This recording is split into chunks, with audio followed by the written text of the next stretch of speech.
O Senhor esteja convosco. Proclamação do Evangelho de Jesus Cristo segundo Marcos. Naquele tempo, Jesus saiu de novo para a beira do mar, toda a multidão ia ao seu encontro e Jesus os ensinava. Enquanto passava, Jesus viu Levi, o filho de Alfeu, sentado na coletoria de impostos e disse-lhe: segue-me. Levi se levantou e o seguiu. E aconteceu que, estando à mesa da casa de Levi, muitos cobradores de impostos e pecadores também estavam à mesa com Jesus e seus discípulos. Com efeito, eram muitos os que o seguiam. Alguns doutores da lei, que eram fariseus, viram que Jesus estava comendo com pecadores e cobradores de impostos. Então, eles perguntaram aos discípulos: por que ele come com cobradores de impostos e pecadores? Tendo ouvido, Jesus respondeu-lhes: não são as pessoas sadias que precisam de médico, mas as doentes. Eu não vim para chamar justos, mas sim pecadores. Palavra da salvação.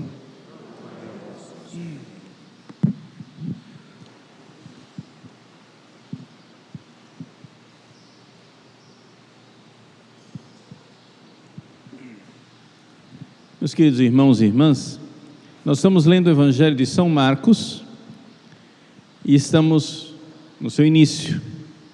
É sempre importante nós entendermos que o autor deste Evangelho, secretário e tradutor de São Pedro, tinha uma intenção muito clara ao contar esses episódios da vida de Jesus. São Marcos não jogou a esmo, não simplesmente pegou umas fichas, onde cada uma tinha uma historinha, jogou para o alto e começou a escrever uma atrás da outra. Não, as coisas têm uma lógica. Jesus começa o seu ministério logo após o batismo de João, fazendo uma coisa que é a derrota de Satanás. Jesus expulsa, pregando na sinagoga, Jesus expulsa o demônio. E é como se São Marcos nos colocasse uma espécie de recapitulação do livro do Gênesis. O que é que aconteceu no livro do Gênesis?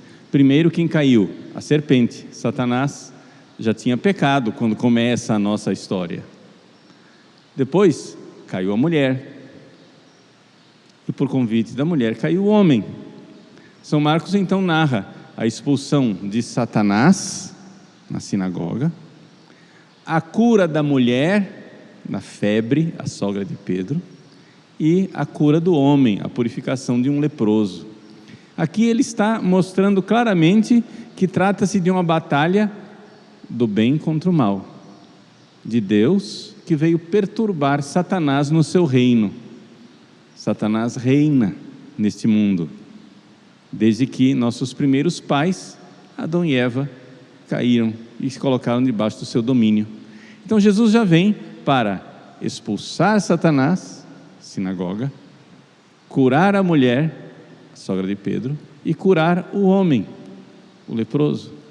Mas vem para fazer isso não por milagres físicos. A mulher estava com febre, o homem estava com lepra, mas tudo isso é símbolo de uma realidade mais profunda, que é a salvação e o perdão dos pecados. E é por isso que então Jesus faz o milagre que nós vimos ontem.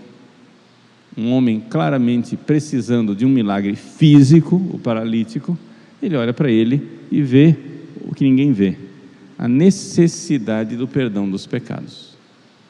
Então, a primeira coisa que nós temos que enxergar nessa arquitetura que São Marcos está nos colocando é que a palavra de Deus, como diz a primeira leitura, ela é penetrante, como uma espada de dois gumes. O olhar de Jesus vê no fundo da alma e vê que nossas necessidades não são necessidades que nós enxerguemos assim superficialmente. Você pergunta para as pessoas: por que você veio para a igreja? Todo mundo tem uma lista de pedidos, né? Todo mundo tem alguma coisa para pedir para Deus. Você tem alguma dificuldade na sua família, dificuldade de saúde, dificuldade econômica, dificuldade, sei lá, problemas. Ou é porque você está com febre, como a sogra de Pedro, ou leproso, como o homem que foi curado, ou porque você está paralítico. Mas Jesus enxerga outra coisa, enxerga mais profundo, de forma mais penetrante. Existe uma coisa mais importante do que tudo isso, que é a salvação da alma, o perdão dos pecados. Não que Jesus não se importe com essa vida, se importa. Esse é o bonito, é que Jesus faz uma coisa, a mais profunda, sem desprezar as outras, que na verdade são pequenos detalhes e quinquilharias. Mas Jesus tem essa sensibilidade, Ele quer, e essa é a vontade férrea de Deus. Deus quer que todos os homens sejam salvos e cheguem ao conhecimento da verdade. Deus quer nos salvar, Deus quer perdoar os nossos pecados, quer nos curar do maior mal que nós temos, o domínio de Satanás sobre nós, através do pecado e da morte. Então Jesus expulsa Satanás na sinagoga, livra Eva e Adão. Mas isso não é um projeto de curas físicas, tem que entender isso, porque para a gente transformar a nossa santa religião, desculpa a comparação, mas é só para ver o contraste, né? Num terreiro de macumba é muito fácil. O que é que as pessoas procuram no terreiro de macumba? Se você procura, espero que não procure, né? Mas se você procura um pai de santo, uma mãe de santo, ele nunca vai perguntar qual é a vontade de Deus. Você não vai no terreiro de macumba e ele diz assim: olha, muda de vida. Ele não se importa com a sua vida. Você pede para ele: eu quero uma coisa, eu quero que tal coisa aconteça na minha vida. O pai de santo, a mãe de santo nunca pergunta: pera lá, vamos ver qual é a vontade de Deus. Ele nunca diz isso. A lei do terreiro de macumba é: seja feita a minha vontade, assim na terra como no céu. A minha vida eu não preciso mudar, e a minha vontade eu não preciso mudar. Mas Jesus vem destelhar nossas casas, tirar nossos pensamentos e colocar outras coisas novas. Não é a sua vontade. Mude de vida. É o pecado o maior mal. Nem mesmo a morte física é o maior mal.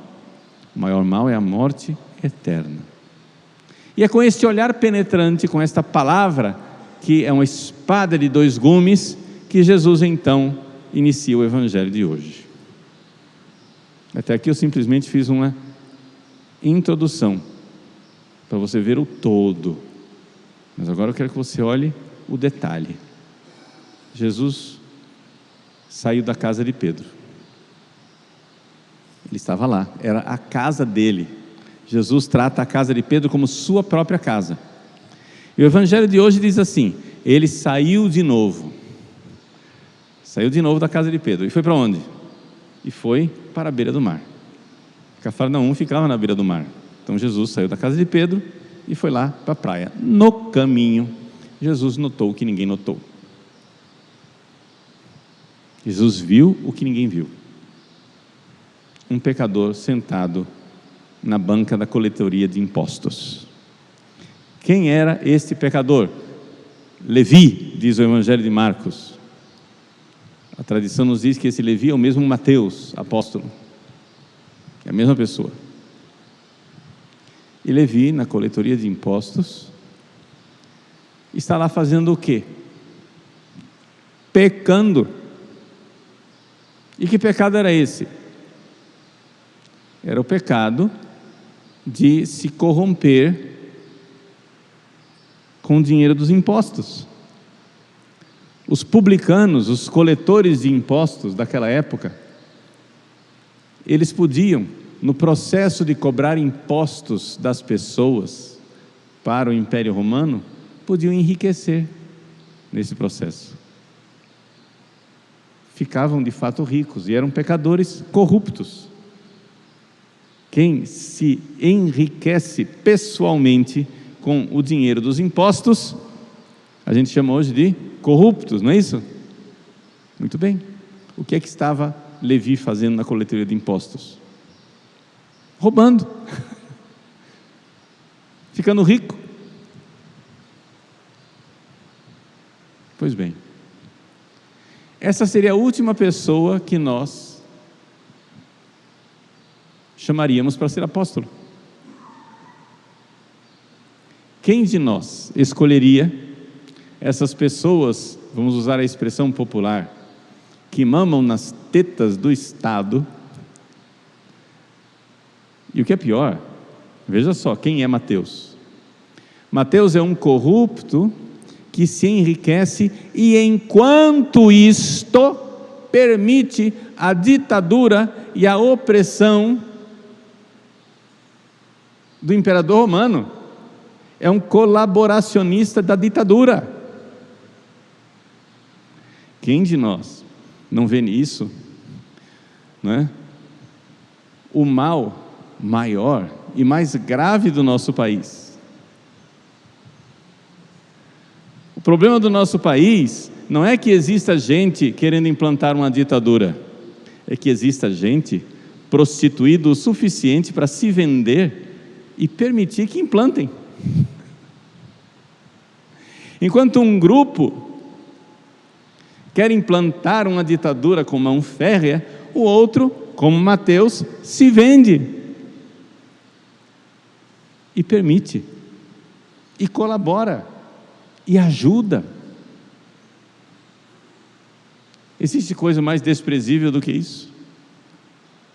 Do que você ser a própria prostituta de Satanás, que permite que Satanás oprima o povo, enquanto você se vende por benesses pessoais. Que venalidade, que baixeza moral, que cumplicidade mais abjeta. Esse é Mateus. E Jesus, indo para o mar, vê. É como se ele visse o Brasil. É como se ele visse a baixeza moral do povo brasileiro. É como se ele visse um povo que, estão implantando uma ditadura, mas me deixe quietinho no meu lucro irresponsável, ilegal e corrupto.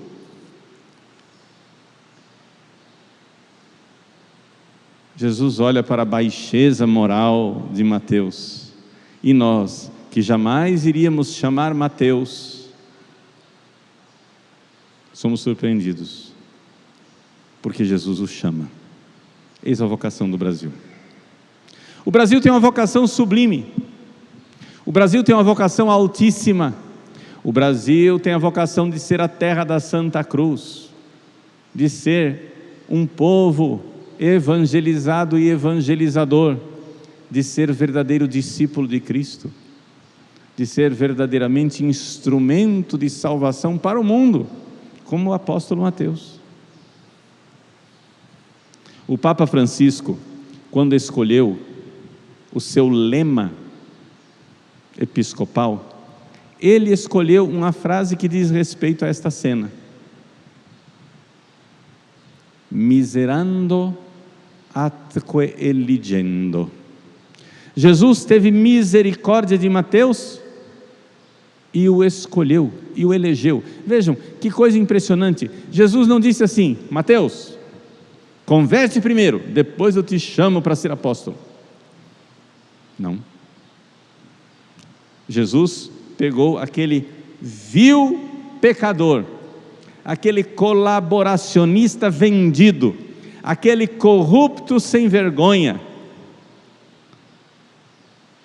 e enquanto ele se corrompia e pecava, disse: segue-me.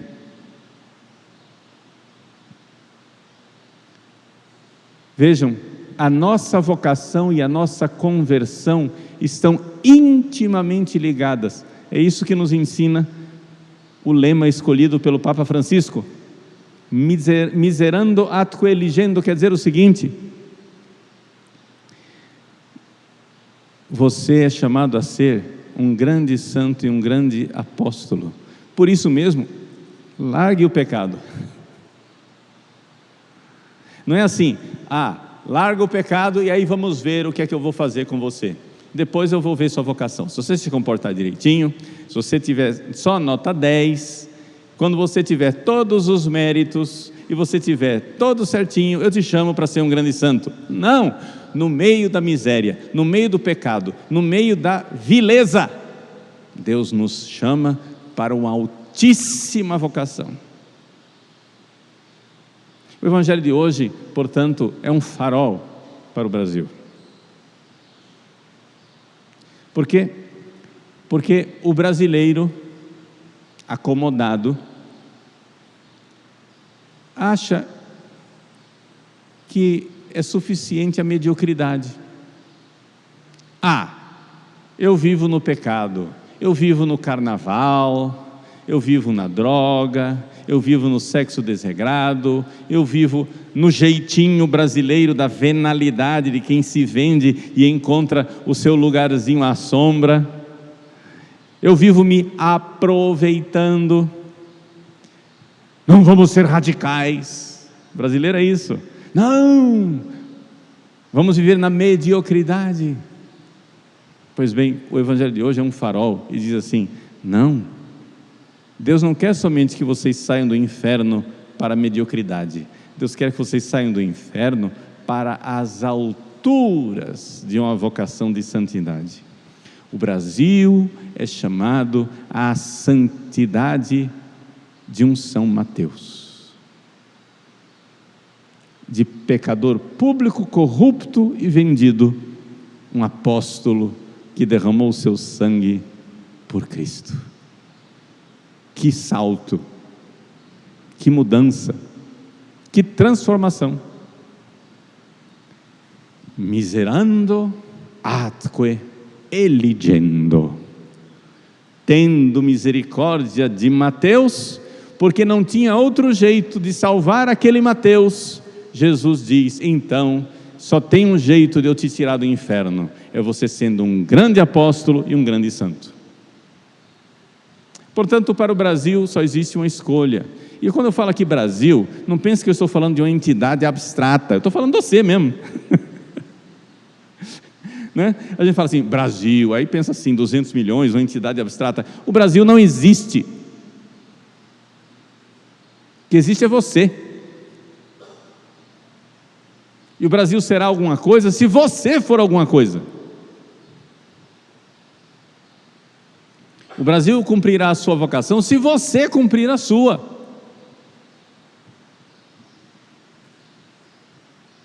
Mas nós jogamos os braços derrotados e dizemos: não adianta. Sim, adianta. Sabe o que você vai fazer? Você vai ser santo. Você vai fazer penitência, vai largar os seus pecados, vai estudar, vai rezar, vai transformar a sua vida, transformar a sua família. Mas padre, do que adianta diante de todos os extremos, os extremismos de esquerda e os extremismos de direita que estão acontecendo em Brasília? Do que adianta? Não adianta nada. Adianta você mudar de vida, adianta você se converter, adianta você se entregar a Cristo, adianta você evangelizar. O Brasil não estaria desencarrilhado, fora dos trilhos, do jeito que ele está, se nós seguíssemos nossa vocação de terra da Santa Cruz, de convertermos quem está sentado do seu lado. Converta quem está morando do seu lado, converta você mesmo e converta os outros. Seja apóstolo, seja um grande santo, seja uma grande santa.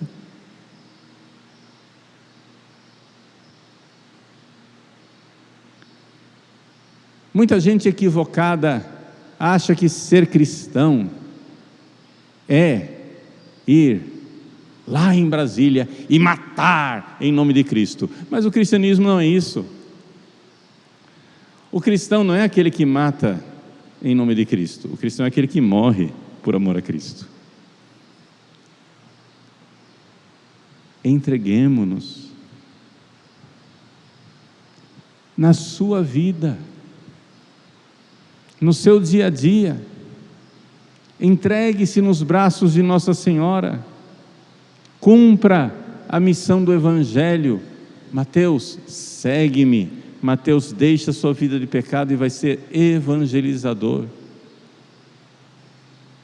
Vamos lá, vamos crer no caminho do Evangelho. Vamos crer no caminho da conversão.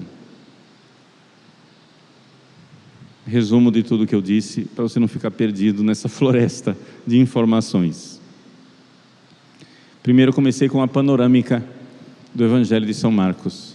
Eu disse que Jesus está fazendo milagres físicos, mas Ele tem um olhar, que esses milagres físicos são sinais de uma mudança do pecado. Ele quer nos tirar do pecado como tirou Mateus, como tirou Levi da coletoria de impostos. Por isso Jesus vai e derrota Satanás na sinagoga, cura Eva, a sogra de Pedro, cura Adão, o homem leproso. E então, quando todo mundo acha que ele veio para resolver nossos problemas materiais, ele faz o paralítico andar e diz: teus pecados estão perdoados. Antes disso, porque o problema maior dele não eram as pernas, era o coração. E então Jesus sai novamente de casa e vai à sua procura, vai buscar você e encontra você onde? No jeitinho brasileiro, na coletoria de impostos, passando a mão no dinheiro que não é seu, aproveitando o seu lugar à sombra, enquanto você colaboracionista de um sistema ditatorial. O que é importante é que eu saia bem. E parece ser essa a fotografia do Brasil. Mas Jesus diz: você, e a conversa aqui não é com o Brasil, é com você. Você não é chamado para uma comodidade. Você é chamado para ser um grande santo, uma grande santa. Você vai desanimado dizer: mas Senhor, eu pequei até hoje. Deixa eu primeiro me converter, deixa eu primeiro abandonar o pecado, depois o Senhor me chama. E Jesus diz para Mateus: não. O chamado é agora. No meio do pecado Ele te chama. No meio do pecado Ele chama você a ser um grande santo e um grande apóstolo. Jesus não quer esses estágios de simplesmente chegar e dizer: deixa eu lutar contra o pecado mortal, quando eu resolver o pecado mortal, aí eu vou pensar em ser santo. Deixa eu primeiro ser medíocre e depois eu serei santo. Não. Nós temos uma salvação: sermos os grandes santos que Deus destinou que nós fôssemos. Sermos os grandes santos que Ele quer que nós sejamos. Portanto, há uma grande magnanimidade, não mediocridade, não pusilanimidade, há uma pequenina. O brasileiro, ou seja, você, diz aí o seu nome, é você que eu estou falando.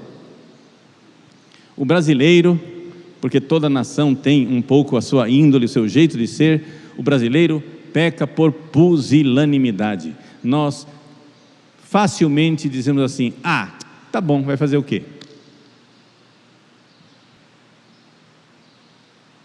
Não tá bom. Morra por Cristo.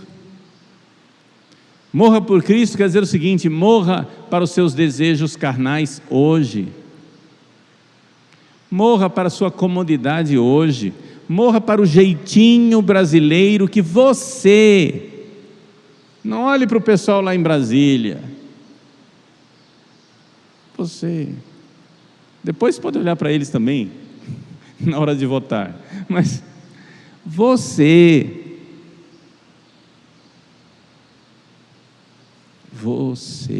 o jeitinho que você faz, na desculpa de dizer, não podemos ser fanáticos, não podemos ser radical. Gente, por que é que nós não podemos ser radicais no bem? Por que é que nós não podemos ser radicais no amor? Por que é que nós não podemos ser radicais na paciência? Por que é que nós não podemos ser radicais no bem-querer? Por que é que nós não podemos ser radicais no perdão? Por que é que nós não podemos ser radicais dando a vida e derramando o nosso sangue como Cristo, que deu a vida e derramou o seu sangue por nós? Como não amar quem nos amou assim? Como não amar de volta e não entregar nossas vidas? Eis aí a nossa vocação. Aquele olhar de Cristo. Jesus viu Mateus na coletoria de impostos. Ele passa hoje na sua coletoria. Qual é a sua coletoria de impostos? Qual é o seu pecado? Em que sem vergonhice que você se acomodou? Jesus vê, com a espada penetrante de 2 gumes, ele vê e diz: você que já desistiu de tudo, eu chamo você a ser um grande santo, uma grande santa, a me amar como ninguém jamais me amou. Iluminados e incentivados pelo coração imaculado da Santíssima Virgem Maria, nesse sábado que é sempre a ela dedicado, peçamos à nossa mãe, Nossa Senhora da Conceição Aparecida, que tire o Brasil da mediocridade e fale com cada um. O Brasil se converterá se cada um, pessoalmente, individualmente, se converter. Vamos parar de descarregar a culpa no sistema, vamos parar de descarregar a culpa nos outros e vamos dizer: eis-me aqui. E como Mateus, convidar outros pecadores para se sentarem à mesa com Jesus, para que todos convertidos possamos realizar a nossa vocação de terra da Santa Cruz.